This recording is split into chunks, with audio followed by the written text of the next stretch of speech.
Hello students, today's our topic is theories of rate of exchange. Theories of rate of exchange में तीन theories हैं. First है mint parity theory, second is purchasing power parity theory and third is balance of payments theory. आज हम करेंगे first theory mint parity theory और determination of rate of exchange in gold standard. ये theory उन देशों में विनिमय दर के निर्धारण की व्याख्या करता है जिनमें धातुमान प्रचलित है. धातुमान का मतलब क्या है? या तो उन देशों की करेंसी सोने की बनी है या चांदी की बनी है या और किसी मुद्रा और किसी धातु की बनी है, उसे धातुमान कहते हैं. जैसे अब तो हम देखते हैं कि हमारा जो रुपया है वो क्या है, पेपर करेंसी है, एक कागजी नोट है. लेकिन पुराने टाइम में क्या होता था, सिक्के करेंसी जो थी वो सिक्कों के रूप में होती थी. वो सिक्के सोने के हो सकते थे, चांदी के हो सकते थे या और किसी धातु के हो सकते थे, तो उसे ही धातुमान कहा जाता था. यहाँ पर हम देखेंगे कि अगर किसी देश में स्वर्णमान मतलब गोल्ड स्टैंडर्ड है, तब उस देश में विनिमय दर कैसे निर्धारित होती है. और स्वर्णमान प्रचलित कब कहा जाता है किसी देश में? जब किसी देश का मौद्रिक अधिकारी सोने की निश्चित कीमत पर असीमित मात्रा में सोना खरीदने और बेचने के लिए तैयार होता है. दूसरा, मुद्रा की इकाई का मूल्य सोने के क्रय मूल्य के बराबर निर्धारित होता है. तीसरा, मुद्रा का बाहरी मूल्य सोने के निश्चित वजन के रूप में व्यक्त किया जाता है.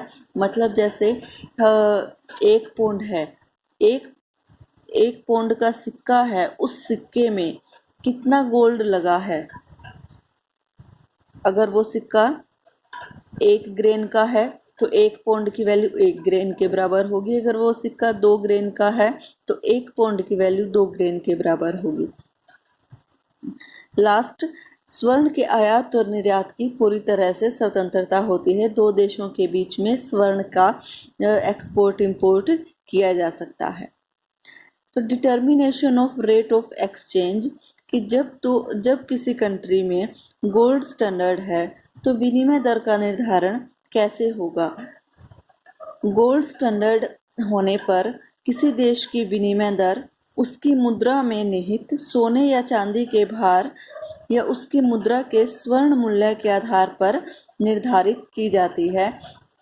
एग्जाम्पल के लिए, जैसे मैंने आपको अभी बताया था कि मान लो $1 है, $1 में कितना सोना खरीद सकते हैं, या यूं कह दें कि $1 का कॉइन है तो उस कॉइन में कितना सोना लगा है.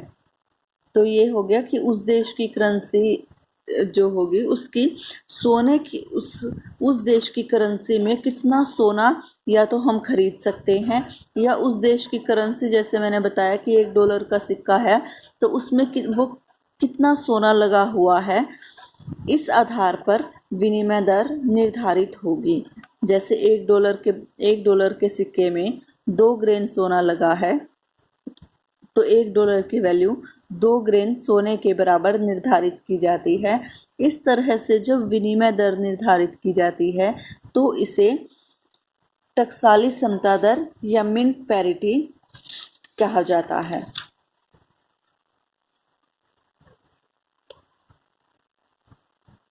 इस थ्योरी के अकॉर्डिंग 2 केस हो सकते हैं. एक तो अगर दोनों देशों में स्वर्ण के सिक्के प्रचलित हैं, मतलब गोल्ड स्टैंडर्ड का मतलब क्या है कि उन देशों में सोने के सिक्के चलते हैं करेंसी के रूप में, तो विनिमय दर कैसे निर्धारित होगी? इन सिक्कों में निहित शुद्ध स्वर्ण की मात्राओं के आधार पर. मतलब एक जो सिक्का है उसमें कितना सोना लगा हुआ है, ये कह सकते हैं कि एक सिक्का है जो वो कितने ग्राम सोने का बना है, कितने ग्रेन सोने का बना है, मतलब उसमें सोने का वेट देखा जाएगा. इसे हम एक एग्जांपल से बता सकते हैं कि मान लो 1 पौंड है, 1 पौंड का जो सिक्का है उसमें 5 ग्रेन सोना लगा है. तो उस देश की करेंसी, जैसे ब्रिटेन की करेंसी पौंड है, तो ब्रिटेन की करेंसी की वैल्यू हो गई 5 ग्रेन सोने के बराबर. और अमेरिका की जो करेंसी है डॉलर, उसमें 1 ग्रेन सोना लगा है तो $1 की वैल्यू हो गई 1 ग्रेन सोने के बराबर. तो उन देशों की आपस में जो रेट ऑफ एक्सचेंज है वो कैसे डिटरमाइन होगी कि उन देशों की करेंसीज में कितना सोना लगा हुआ है, उन देशों की करेंसीज में निहित सोने के आधार पर उनकी रेट ऑफ एक्सचेंज डिटरमाइन होगी। तो यहाँ पर रेट ऑफ एक्सचेंज क्या हो जाएगी, 1 पौंड हो जाएगा $5 के बराबर। क्यों? क्योंकि एक पौंड में जितना सोना लगा हुआ है वो 5 गुना है किससे, जितना सोना $1 में लगा है उससे 5 गुना ज़्यादा सोना पौंड में लगा है, तो 1 पौंड हो गया $5 के बराबर। दूसरा केस क्या हो सकता है कि जब किसी देश में स्वर्ण मुद्रा नहीं है। पहला केस हमने देखा जब स्वर्ण के सिक्के प्रचलन में है। दूसरा केस जब स्वर्ण मुद्रा मतलब सोने के सिक्के प्रचलन में नहीं है, तो दोनों देशों में जो प्रचलित मुद्राओं का स्वर्ण मूल्य है वो उन देशों की सरकारें निर्धारित करती हैं। मतलब कि दोनों देशों में जो प्रचलित मुद्रा है उन देशों की सरकारें ये निर्धारित करेंगी कि उनमें जो है उनके बराबर सोने की वैल्यू कितनी है।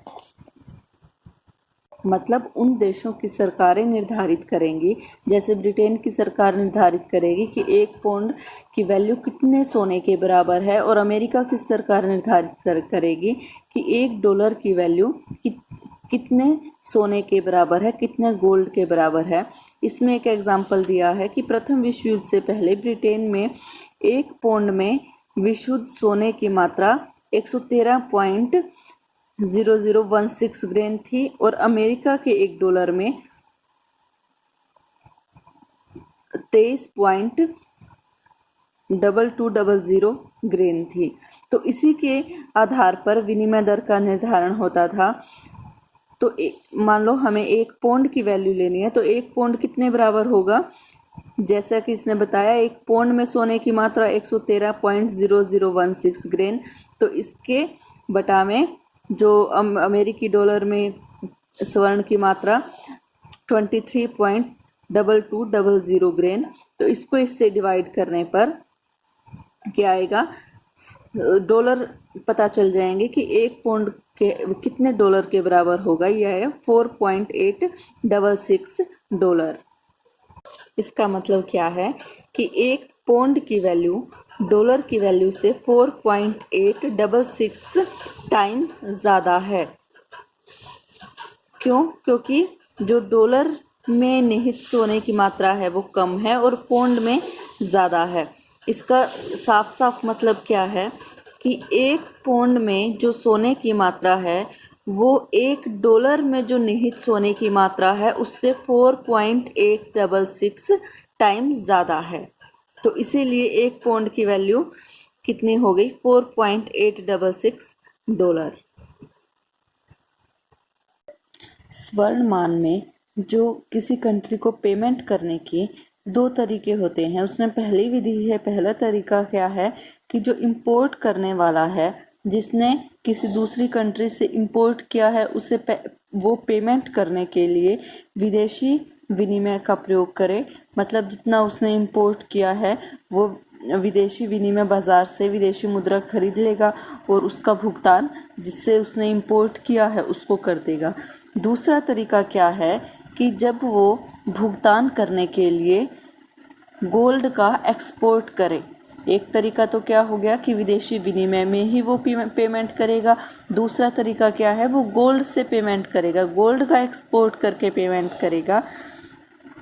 जिस कंट्री से उसने इंपोर्ट किया है उस कंट्री को वो गोल्ड एक्सपोर्ट कर देगा, मतलब गोल्ड से उसकी पेमेंट हो जाएगी। जितनी वैल्यू का उसने इंपोर्ट किया है उतनी वैल्यू के बराबर गोल्ड एक्सपोर्ट कर देगा। तो इसके लिए वो क्या करेगा, अपनी सरकार से गोल्ड खरीदेगा और उसको जिस कंट्री से उसने इंपोर्ट किया है वहाँ एक्सपोर्ट कर देगा, तो उसकी पेमेंट हो जाएगी। लेकिन जो आयात करता है वो गोल्ड का एक्सपोर्ट करना तभी पसंद करेगा जब विनिमय बाजार में जो विनिमय दर है वो स्वर्ण के जो गोल्ड को एक्सपोर्ट करने पर खर्चा आता है उससे जो है ज़्यादा हो। अब देखो ये एग्जाम्पल से आपको अच्छे से क्लियर हो जाएगा कि अगर 1 पौंड के मूल्य के सोने को इंग्लैंड से अमेरिका भेजने पर 0.02 सेंट का एक्सपेंडिचर होता है। 1 पौंड की वैल्यू के बराबर सोना है, उसे इंग्लैंड से अमेरिका भेजना है, उस पर एक्सपेंडिचर आता है 0.02 सेंट। और जो मिंट पैरिटी है वो कितनी है, जो कि यहाँ पर कितनी थी मिंट पैरिटी 4.866, एक मतलब 1 पौंड के बराबर जो है 4.866 डॉलर। तो पहले है जो विनिमय दर है वो है 4.866, मतलब जो उसने इंपोर्ट किया है उसके मतलब पर डॉलर उसे पर पौंड उसे इतने डॉलर की तो पेमेंट करनी ही है, क्योंकि मार्केट में एक्सचेंज रेट है वो ये डिटरमाइन हुई है कि 1 पौंड 4.866 डॉलर का है। तो जितना उसने इंपोर्ट किया है उसके बराबर में पर पौंड 4.866 डॉलर तो पे करना ही पड़ेगा। साथ में अगर वो पेमेंट विदेशी विनिमय में ना करके गोल्ड में करेगा तो ये जो गोल्ड को इंग्लैंड से अमेरिका भेजने का जो खर्चा है प्लस में ये हो जाएगा, तो टोटल कितना हो जाएगा 4.886 डॉलर।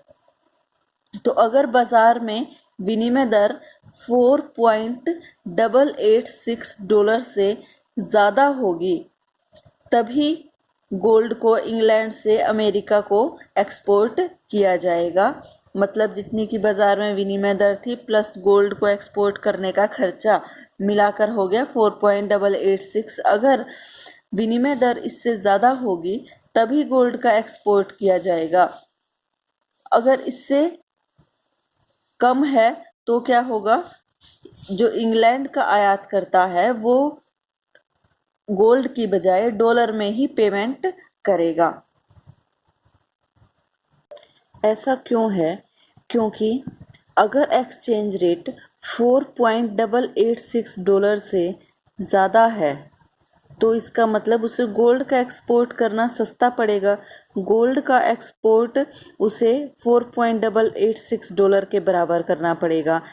और अगर वो फॉरेन एक्सचेंज में ही मतलब विदेशी विनिमय ही भुगतान करेगा तो उसे 4.886 डॉलर से ज़्यादा पे करना होगा। तो एक सिंपल सी बात है कि अगर एक्सचेंज रेट 4.886 डॉलर से ज़्यादा होगी तब तो वो गोल्ड को एक्सपोर्ट करेगा, और अगर वो 4.886 से कम होगी, कम होने का मतलब क्या है कि वो कम होने का मतलब क्या है कि अगर उसे 4.886 डॉलर से कम में काम चल रहा है तो वो उसका भुगतान विदेशी विनिमय में करेगा। जो चीज़ उसे सस्ती लगेगी वो उसमें भुगतान करेगा। अब ये जो है 4.886 डॉलर, इसे गोल्ड एक्सपोर्ट पॉइंट भी कहा जाता है। क्यों? क्योंकि मैंने बताया अगर एक्सचेंज रेट 4.886 डॉलर से अधिक होगी तो क्या होगा, गोल्ड को इंग्लैंड से अमेरिका एक्सपोर्ट किया जाएगा। और अगर इसमें से 4.866 में से हम ये प्लस करने की बजाय 0.02 को माइनस कर देंगे तो इसको कहेंगे गोल्ड इंपोर्ट पॉइंट। ये जो सारी एक्सप्लेनेशन है गोल्ड एक्सपोर्ट एंड जो गोल्ड पॉइंट्स की, वो यहाँ पर फिर से एक्सप्लेन की जाएगी आपको। अभी आपके लिए यही समझना ज़रूरी था कि वो किस सिचुएशन में विदेशी विनिमय में भुगतान करेगा और किस सिचुएशन में वो गोल्ड के रूप में भुगतान करेगा, मतलब गोल्ड का एक्सपोर्ट करके पेमेंट करेगा। बच्चों, मैं एक एग्जांपल और दे के आपको एक्सप्लेन करती हूँ। थोड़ा सा सिंपल एग्जांपल दे के आपको एक्सप्लेन करती हूँ। मान लो अमेरिका और ब्रिटेन आपस में ट्रेड कर रहे हैं। अमेरिका इंपोर्ट कर रहा है इंग्लैंड से, तो इंपोर्ट कर रहा है तो अमेरिका को इंग्लैंड को पेमेंट करनी होगी पौंड में पेमेंट करेगा, तो अमेरिका मान लो कि 1 पौंड की जो वैल्यू है वो $4 के बराबर निर्धारित हुई है। मतलब जो एक्सचेंज रेट है वो कितनी निर्धारित हुई है, जो 1 पौंड है वो $4 के बराबर, ये एक्सचेंज रेट निर्धारित हुई है। तो अमेरिका से जो एक तो ये हो गया कि उनकी जो एक्सचेंज रेट है वो क्या है, 1 पौंड इज इक्वल टू $4। अब अगर अमेरिका से 1 पौंड के मूल्य का बराबर सोना ब्रिटेन भेजने का खर्चा $0.04 है। मतलब ये तो क्या हो गया, अगर वो विदेशी विनिमय में पेमेंट करता है, तो अगर वो गोल्ड में पेमेंट करना चाहता है तो 1 पौंड के बराबर सोना अमेरिका से इंग्लैंड भेजने का खर्चा है $0.04। तो अब 4 प्लस 0.04 कितना हो गया, $4.04। तो अमेरिका का तो जो अमेरिका है वो 1 पौंड प्राप्त करने के लिए ज़्यादा से ज़्यादा $4.04 ही देने के लिए तैयार होगा। ठीक है, अगर उसे विदेशी विनिमय के रूप में पेमेंट करनी है तो वो ज़्यादा से ज़्यादा $4.04 ही पेमेंट करेगा 1 पौंड के बराबर। अगर उसे 4.04 से ज़्यादा डॉलर पे करने पड़ेंगे तो वो नहीं करेगा, उसकी जगह वो क्या करेगा, गोल्ड को एक्सपोर्ट करेगा ब्रिटेन को। मतलब वो गोल्ड की फॉर्म में पेमेंट करेगा ब्रिटेन को। क्यों? क्योंकि गोल्ड को ब्रिटेन भेजने का खर्चा मिलाकर भी 4.04 पड़ रहा है। तो अगर उसे 4.04 से ज़्यादा फॉरेन एक्सचेंज पे करना पड़ेगा तो वो क्यों करेगा, अगर क्यों पे करेगा, वो नहीं पे करेगा क्योंकि उसे फॉरेन एक्सचेंज में पेमेंट करने की बजाय गोल्ड के रूप में पेमेंट करना सस्ता पड़ेगा। तो आई होप आप लोगों को ये पॉइंट समझ में आ गया होगा। अब इसके बाद हम आगे चलते हैं, fluctuations in rate of exchange and gold points. अब जो लॉन्ग रन है उसमें जो विनिमय दर है वो टकसाली समता के बराबर निर्धारित होती है। और ये कब बराबर निर्धारित होती है, जब विदेशी मुद्रा की मांग और पूर्ति बराबर होती है। लेकिन मांग और पूर्ति हमेशा बराबर नहीं रह सकती, उनमें चेंजेस होते रहते हैं, फ्लक्चुएशंस आते रहते हैं। और अगर विदेशी मुद्रा की मांग और पूर्ति में फ्लक्चुएशंस आएंगे तो जो एक्सचेंज रेट हैं उनमें भी फ्लक्चुएशंस आते रहेंगे, उनमें भी उतार चढ़ाव आते रहेंगे। लेकिन ये उतार चढ़ाव एक सीमा के अंदर होते हैं। और ये सीमा कौन सी होती है, ये सीमा होती है गोल्ड पॉइंट्स की। ये मैंने आपको ऊपर भी बताया था कि ये जो होगा गोल्ड एक्सपोर्ट पॉइंट होगा। अब फिर से इसमें अच्छे से एक्सप्लेन हो जाएगा। गोल्ड पॉइंट्स क्या होते हैं, ये अधिकतम और न्यूनतम सीमाएं निर्धारित कर दी जाती हैं जिसके बीच में जो मिंट पैरिटी होती है उसमें परिवर्तन होता रहता है। ये गोल्ड पॉइंट 2 होते हैं, एक तो अपर गोल्ड पॉइंट और लोअर गोल्ड पॉइंट। जो अपर गोल्ड पॉइंट है उसे गोल्ड एक्सपोर्ट पॉइंट भी कहते हैं और जो लोअर गोल्ड पॉइंट है उसे गोल्ड इंपोर्ट पॉइंट भी कहते हैं। तो अपर गोल्ड पॉइंट होता है वो क्या होता है, जो टकसाली समता दर निर्धारित हुई है, मिंट पैरिटी निर्धारित हुई है, जो कि मैंने आपको यहाँ बताया था 1 पौंड निर्धारित हो गया किसके बराबर, 4.866 के बराबर। तो ये है कि वो टकसाली समता दर प्लस में गोल्ड को एक्सपोर्ट करने का जो खर्चा आता है, जो कि यहाँ बताया था 0.02 सेंट है। अगर इन दोनों को जोड़ दिया जाए तो ये क्या हो गया, $4.886। ये हो गया अपर गोल्ड पॉइंट या gold export point. Lower gold point क्या होगा, जब जो मिंट पैरिटी रेट जो निर्धारित हुआ है उसमें से अगर 0.02 डॉलर को माइनस कर दिया जाए, मतलब गोल्ड को एक्सपोर्ट करने का जो खर्चा है उसको माइनस कर दिया जाए, तो वो होता है लोअर गोल्ड पॉइंट। अपर गोल्ड पॉइंट और लोअर गोल्ड पॉइंट के बीच में एक्सचेंज रेट कैसे डिटरमाइन होती है, एक्सचेंज रेट का निर्धारण कैसे होता है, तो ये मैं आपको बताऊंगी एक एग्जाम्पल से। ये जो ऊपर मैंने आपको एग्जाम्पल बताया था इसी से बताऊंगी कि अमेरिका और ब्रिटेन है वो आपस में ट्रेड कर रहे हैं। एक पौंड की वैल्यू निर्धारित हुई है मार्केट में $4 के बराबर, मतलब जो एक्सचेंज रेट है वो क्या है, एक पौंड बराबर है $4 के। अब मान लीजिए अमेरिका है वो ब्रिटेन से इंपोर्ट ज़्यादा कर रहा है और उसके एक्सपोर्ट कम है। अब अमेरिका के ब्रिटेन से इंपोर्ट ज़्यादा करने का मतलब क्या है कि ब्रिटेन की करेंसी है उसकी वैल्यू बढ़ गई, ब्रिटेन की करेंसी की डिमांड बढ़ गई।